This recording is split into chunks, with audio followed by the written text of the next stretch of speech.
महिलाओं के खिलाफ हो रहे अपराध को लेकर प्रदेश कांग्रेस लगातार प्रदर्शन और धरने के माध्यम से राज्य सरकार को घेर रही है।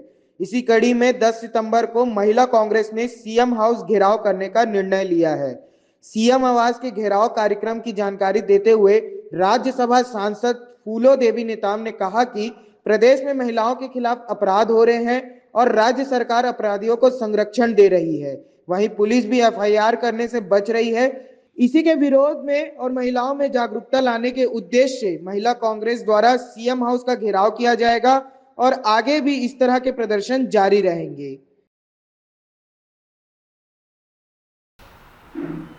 खासतौर पर देश प्रदेश में जो आज की स्थिति निर्मित हुई है उस पर हम प्रकाश डालेंगे।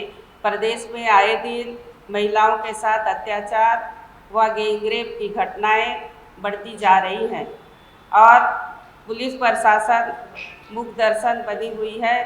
इस लचर कानून व्यवस्था से महिलाएं अपने आप को असुरक्षित महसूस कर रही हैं।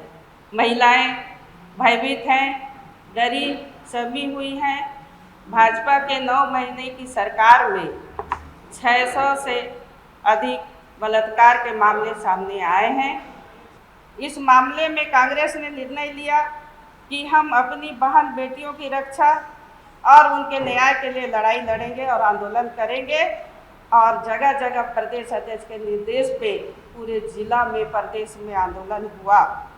महिलाओं के अधिकार के लिए, महिलाओं के सुरक्षा के लिए महिला कांग्रेस सड़क से लेकर सदन तक लड़ाई लड़ेगी और 10 सितंबर को मुख्यमंत्री निवास का घेराव करेगी।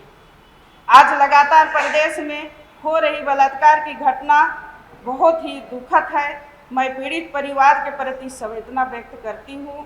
कांग्रेस पार्टी पीड़ित परिवार के साथ है और उनके न्याय के लिए हमेशा आवाज़ उठाती रहेगी। जो आंदोलन होगा राजीव गांधी चौक में हमारी सब महिलाएं इकट्ठे होंगे और वहाँ से मुख्यमंत्री निवास के लिए कुछ करेंगे, घेराव करने के।